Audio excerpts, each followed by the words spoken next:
నమస్తే, welcome to our channel. నేను పద్మిని. ప్రస్తుతంతో పాటు ప్రముఖ ఆధ్యాత్మికవేత్త, ప్రముఖ న్యూమరాలజిస్ట్, లక్ష్మీ నరసింహస్వామి ఉపాసకులు శ్రీమతి స్రవంతి గారు ఉన్నారు. మాట్లాడదాం.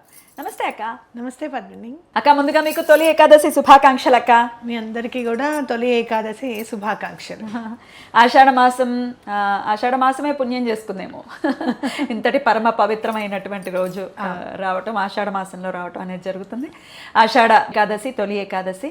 ఇంకా అసలు బారులు తీరిపోతారేమో గుళ్ళల్లో జనాలు కదా. ఇటు ముక్కోటి ఏకాదశికి అంతే, ఈ ఏకాదశికి అంతే. నిన్నగాక మొన్న చెప్పుకున్నట్టుంది, నిద్రలేస్తారమ్మా విష్ణుమూర్తి అని. అసలు ఏంటక్క ఇట్లా గిర్రం తిరుగుతుంది సమయం. ఈ ఒక్క జూలై నాకు కొంచెం నెమ్మదిగా వెళ్తున్నట్టు అనిపిస్తుంది. అబ్బా, ఇంకా 22లోనే ఉన్నావా అని అనిపిస్తుంది. జూలై చాలా నెమ్మదిగా వెళ్తున్నట్టుగా అనిపిస్తుంది జూలై. ఓకే, ఈ తొలి ఏకాదశి నాడు శయన ఏకాదశి అని కూడా అంటారు, దేవసేన ఏకాదశిని కూడా అంటారు. ఎందుకు అని అంటే స్వామివారు మళ్ళీ యోగ నిద్రకి ఉపక్రమిస్తారు. ఇప్పుడు పడుకున్న ఆయన 4 నెలలు చక్కగా యోగ నిద్రలోనే ఉంటారు. ఇప్పుడు ఈ 4 నెలలు కూడా మనకి రాత్రి సమయం ఎక్కువగా ఉంటుంది. అలాగే శాంతించి నిద్రపోయారు కాబట్టి సూతింగ్గా ఉండాలి ఆయనకు కూడా. ప్రకృతి ఎలా ఉండాలి అని అంటే చాలా సూతింగ్గా, సోబర్గా ఉండాలి కాబట్టి, ప్రశాంతంగా ఉండాలి కాబట్టి ఇప్పుడే వర్షం కూడా కురుస్తుంది అని చెప్పుకోవచ్చు. అవునా కదా? అవునక్క, చలికాలం చక్కగా. అయితే మరి స్వామివారి యోగ నిద్రకి వెళ్తారు కదా, దాని అర్థం ఏంటి అని అంటే మనకు కూడా కాస్త ఈ ఎండాకాలం అంతా నిద్రపోక అసలు ఏం తినక మంచినీళ్ళ మీద ఎక్కువ కాన్సన్ట్రేషన్ ఉండేదంతా ఉంటుంది కదా. మనకు కూడా కాస్త ఈ వాతావరణం చల్లగా ఉన్నప్పుడు మనకు కూడా బద్ధకం అనేది వస్తుంది కదా, పడుకోవాలి అని. అలాగే నిద్రకి ఇంపార్టెన్స్ ఇవ్వడం అనేది జరుగుతుంది అని చెప్పుకోవచ్చు. అంటే దాన్ని బ్యాలెన్స్ చేయడం అనమాట.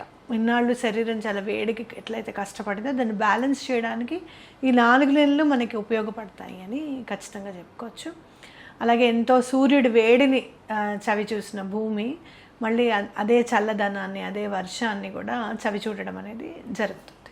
మరి స్వామివారి శయన ఏకాదశిలో ఉన్నప్పుడు మనకి ఏంటి, యోగ నిద్రలో ఉన్నప్పుడు మనం ఏం కోరుకోవాలి స్వామికి అని అంటే, ఇక్కడ మనం విస్పర్ టెక్నిక్ అనేది యూస్ చేసుకోవచ్చు.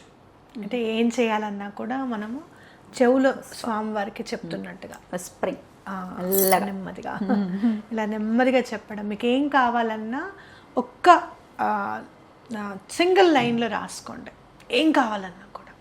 సో స్వామివారు నిద్రపోతున్నారు, నిద్రకు ఉపక్రమిస్తారు తొలి ఏకాదశి నాడు. ఆయన ఇవాళ ఇంకా లేస్తూనే నువ్వు నిద్రకే మళ్ళీ ఉపక్రమిస్తున్నావు కాబట్టి చక్కగా స్వామివారికి జోలపాడినట్టు, లేదు అంటే కనుక నిద్రపోవడానికి ప్రశాంతంగా విసునకర్ర వీస్తున్నట్టు ఊహించుకోవాలి.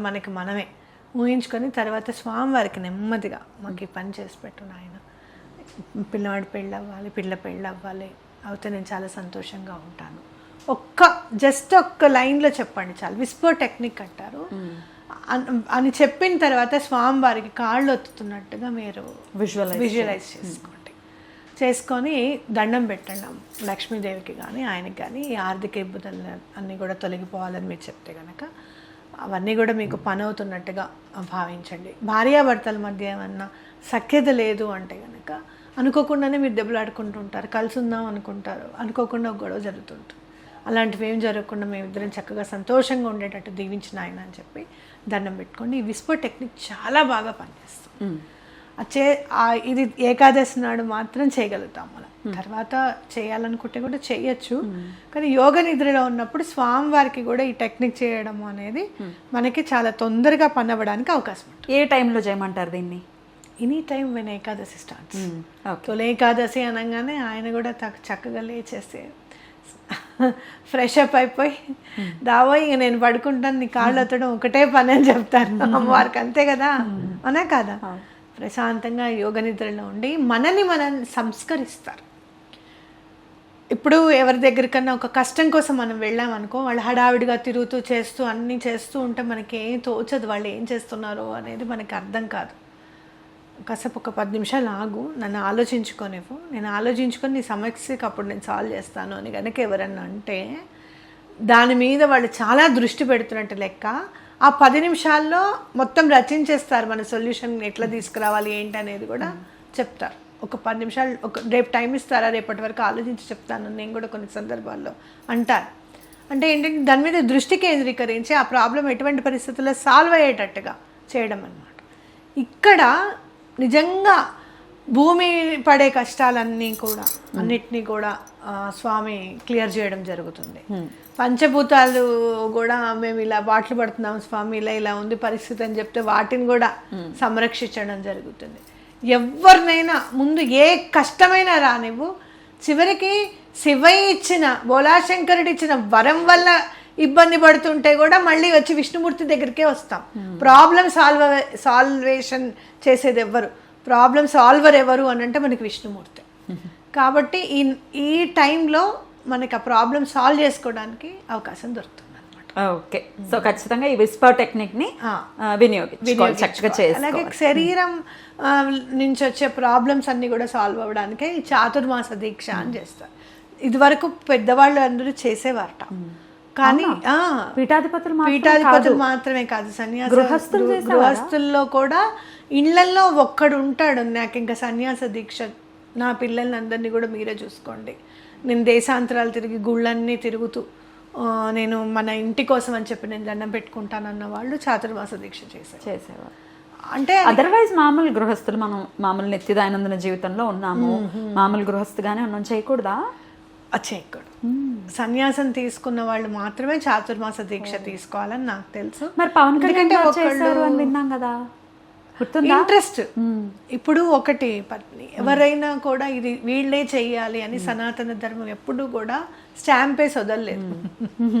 వీళ్ళు చెయ్యండి అని చెప్తుంది కానీ వీళ్ళే చెయ్యాలి అని చెప్పదు. అర్థమైందని. రైట్. కాబట్టి కొన్ని సందర్భాల్లో కొన్ని ధర్మాన్ని బట్టి మనం పాటిస్తూ ఉండాలి. మరి ఆయన ఎందుకు చేశారో, ఎక్కడి నుంచన్నా ఏ పీఠాధిపతి నుంచన్నా అనుజ్ఞ తీసుకొని చేసి ఉండొచ్చు.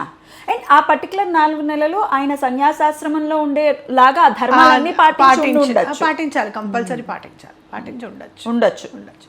ఇప్పుడు నేనున్నాను అనుకో, నాకు ఉపవాసం చేస్తే నాకు కలిసి రాదు, వెంటనే బాబా గారు నేను తింటే గానీ ఊరుకోరు. అట్లాంటిది ఒక్కొక్కసారి మొన్న ఒక 2 రోజులు ఓన్లీ మంచినీళ్ళు తాగాను, నన్ను పట్టించుకోవట్లేదు, నేను తింటేనే నీకు నచ్చుతుంది అని చెప్పి నేను ఎప్పటికప్పుడు సరెండర్ అయిపోతున్నాను. కానీ నువ్వు అసలు నన్ను పట్టించుకోవట్లేదు. అసలు నేను ఇవాళ 2 రోజులు తినకుండా నువ్వు నాకు అలిగారు నువ్వు నాకు ఎందుకు పని చేయవని. అంతే, 2వ రోజు నేను అనుకున్న పని అయిపోయింది. లేపో నడువు తిను, పని అయిపోయిందని ఫోన్ వచ్చిన తర్వాత అప్పుడు నోరు మూసుకొని అన్నం పెట్టుకొని తిన్నా. నాకు ఆకలిస్తుంది, అన్నం వండండి అని. ఆకలి కూడా వేయలేదు నాకు. అంటే కడుపులో అంత బాధ, ఏంటి అసలు మనం ఏం చేసామని చెప్పి మనకి ఇంత శిక్ష, అసలు మనకి ఎందుకు పని అవ్వట్లేదు ఇది అని చెప్పి అంత వ్యధ అన్నమాట. అంటే ఒక్కొక్కసారి బిగ్ థింగ్ కదా లైఫ్ లో జరిగింది, ఒక్కొక్కసారి జీవితంలో అట్లా అనిపిస్తుంది. అవునక్క. కాబట్టి ఎందుకు చేశారు అనేది శోధించకూడదు మనం. వాళ్ళు పీఠాధిపతులు కాకపోయినా, సన్యాసాశ్రమం తీసుకోకపోయినా ఆయనకు చేసే అవకాశాన్ని భగవంతుడు ఇచ్చాడు. ఆ రేంజ్లో మనం కూడా వెళ్ళాలి అని ఆలోచించాలి, కానీ అది తప్పు అని ఆలోచించకూడదు ఎప్పుడు. మారుతున్న దైనందిన జీవన విధానం వల్ల భగవంతుడు ఎవరికి ఎప్పుడు ఎలా అనుగ్రహిస్తాడనేది తెలియదు ఎవరికి కూడా. అలాంటి అనుగ్రహం మనకు కూడా లభించాలి అని మనం కోరుకోవాలి ఎప్పుడు కూడా. ఖచ్చితంగా అక్క. సో అయితే చాతుర్మాస దీక్ష ఈ రోజు నుంచి ప్రారంభం, అంటే తొలి ఏకాదశి నుంచి ప్రారంభం అవుతుంది కాబట్టి అది చేసుకోవాలనుకున్న వాళ్ళు చేసుకోవచ్చు. ఇక మరి పూజ, స్వామివారిని ఆ రోజు ఏకాదశి నాడు ఎలా పూజించుకోవచ్చు? ఖచ్చితంగా గుడికి వెళ్ళే ప్రయత్నం చేస్తారు. కొంతమంది భయానికి కూడా, అమ్మో పెద్ద పెద్ద లైన్లు ఉంటాయి మేము నుంచోలేమండి అని పెద్దవాళ్ళు అంటారు కదా. ఇంట్లో ఎలా ఆయన్ని పూజ చేసుకుని ఆయన ప్రసన్నం పొందే విధంగా ఎలా చేసుకోవచ్చు? స్వామివారికి పూజ చేసుకోవాలి అంటే తులసి మలకం ఖచ్చితంగా తెచ్చుకోవాలి ఈసారి. అట్లాగే ఏదైనా సువాసన ఉన్న పువ్వులు ఖచ్చితంగా తెచ్చుకోవడము. అలాగే స్వామివారికి కొంచెం అత్తరు అది సమర్పించడము. అంటే నిద్రపోతారు కదా, పడుకునేటప్పుడు మనకి చాలా అంటే ఎనర్జైజింగ్, అంటే పడుకోవడానికి మనకి బాగుండే విధంగా ఉంటే బాగుంటుంది. అంటే ధూపం వెలిగించడము, ఏదైనా మంచి సువాసనాభరితంగా ఉండాలి స్వామివారికి. అలాగే ఏదైనా నైవేద్యం పెట్టేటప్పుడు కూడా, పారణ చేసేటప్పుడు కూడా ఆయనకి ఇష్టం ఉన్నవే, స్వామివారికి పాలు, వెన్న, మిగడ ఇట్లాంటివి ఇష్టం కదా, అలాంటివి దద్దోజనం అలాంటివి నైవేద్యం పెడితే చాలా మంచిది. ఓకే. పారణ వచ్చేసి పొద్దున్న 8:29 పారణ చేసుకోవాలి సూర్యోదయం నుంచి. అట్లాగే ఈసారి మీరు ఏంటంటే ప్రాబ్లమ్ సొల్యూషన్ ఏదైనా సరే ఈ తొలి ఏకాదశి నాడు కలుగుతుంది అని గుర్తుపెట్టుకోండి.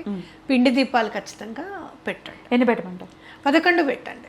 చక్కగా ఒకటి పెద్దదిగా పెట్టుకోండి, చుట్టూరా 11 దీపాలు పెట్టుకోండి.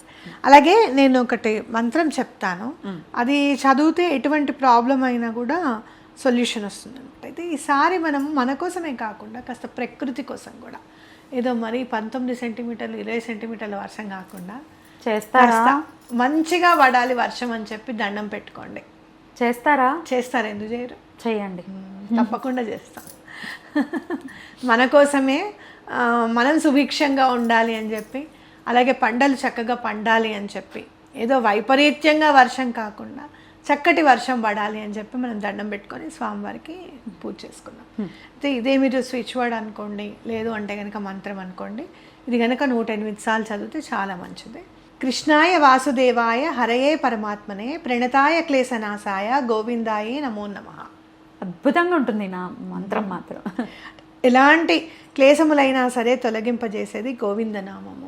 ఇంత చదవలేము అని అనుకుంటే ఒక 11 సార్లు ఇది చదివి మిగతా అంతా కూడా గోవిందనామాలు చదివితే 108 సార్లు మీరు గోవిందనామాలు ఎన్ని ఉన్నాయో అన్నిసార్లు గోవింద గోవింద ఇంకెక్కువే అంటూ ఉంటాం, ముందు వెనుక అంటూ ఉంటాం. కాబట్టి ఆ గోవింద గోవింద అన్న కూడా ఎలాంటి పాపమైనా సరే తొలగిపోతుంది అని గుర్తుపెట్టుకోవాలి. రైట్, చాలా అద్భుతంగా తెలియజేశారక్క. ఖచ్చితంగా ఈ ఏకాదశిని అందరూ యాక్చువల్గా చాలా వెయిట్ చేస్తూ ఉంటారు, ఎప్పుడెప్పుడు వస్తుందా తొలి ఏకాదశి అని చెప్పి. చాలా చక్కగా స్వామివారి అనుగ్రహానికి మనం వాళ్ళందరూ పాత్రలు అవ్వాలని మనస్ఫూర్తిగా కోరుకుంటూ చాలా అద్భుతంగా వివరించినందుకు కృతజ్ఞతలక్క. నమస్తే. నమస్తే.